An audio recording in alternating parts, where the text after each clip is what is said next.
আসসালামু আলাইকুম দর্শক, আমার চ্যানেলে নতুন ভিডিওতে আপনাদেরকে স্বাগতম। আজকে আমি এই ভিডিওর মধ্যে একটি আলোচনা নিয়ে আসছি, যেটি হচ্ছে কলা গাছের সিগাটুকা পাতাজনিত রোগ। বাংলাদেশে সচরাচরই কলা চাষ হয়ে থাকে, বিভিন্ন কৃষক চাষাবাদ করে থাকেন। তো অনেকেরই এই রোগটি আক্রমণ হয়। অনেকটি রোগটি না চেনার কারণে ফসলের ব্যাপক ক্ষতি হয়। এই রোগটি সম্পর্কিত আজকে আমি এই ভিডিওর মধ্যে সম্পূর্ণ আলোচনা করব। কলা গাছের একটি রোগ সিগাটুকা।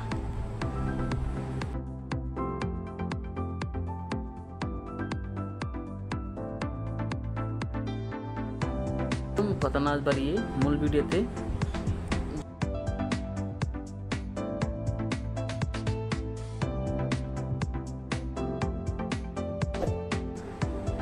এবং কাণ্ডে দেখা যায়।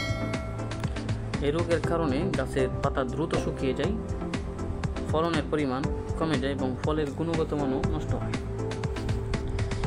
এই রোগটি সাধারণত ছত্রাকের আক্রমণে হয়ে থাকে, বিশেষ করে বর্ষা মৌসুমে বৃষ্টির ঝাপসা, বাতাস এবং অতিরিক্ত আর্দ্রতার মাধ্যমে এই রোগটি দ্রুত বিস্তার লাভ করে। বিশেষ করে গ্রীষ্মকাল এবং বর্ষাকালে এই রোগটি বেশি দেখা যায়। এই রোগের সাধারণ লক্ষণ: 1. পাতার উপরে ছোটো ছোটো হলুদ বাদামি দাগ পড়ে এবং ভিডিওর মধ্যে যেরকম দেখতে পাচ্ছেন ঠিক সেরকমই। 2. দাগগুলো আস্তে আস্তে বড় হয় এবং পাতার কিনারা পুড়ে যায়। 3. আক্রান্ত পাতা তার শক্তি হারিয়ে ফেলে এবং ফলন অনেকাংশ কমে যায়। এবার এটি নিয়ে প্রতিরোধ কীভাবে করবেন তার ধাপে ধাপে বর্ণনা করা হচ্ছে। প্রথমে বাগান পরিষ্কার পরিচ্ছন্ন রাখবেন। দ্বিতীয়তে আক্রান্ত পাতাগুলো দ্রুত কেটে ফেলুন এবং যত সম্ভব এগুলো ধ্বংস করুন।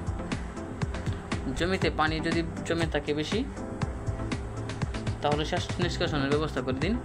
অতিরিক্ত পানি জমি থেকে বের করে দিন। বাগানের আশপাশ পরিষ্কার পরিচ্ছন্ন রাখুন।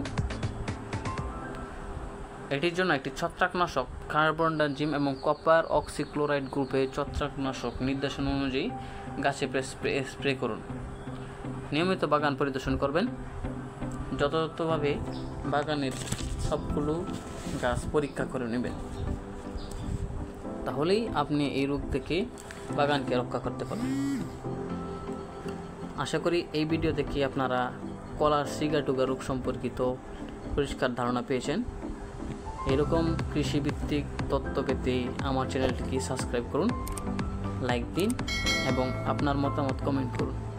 ধন্যবাদ সকলকে।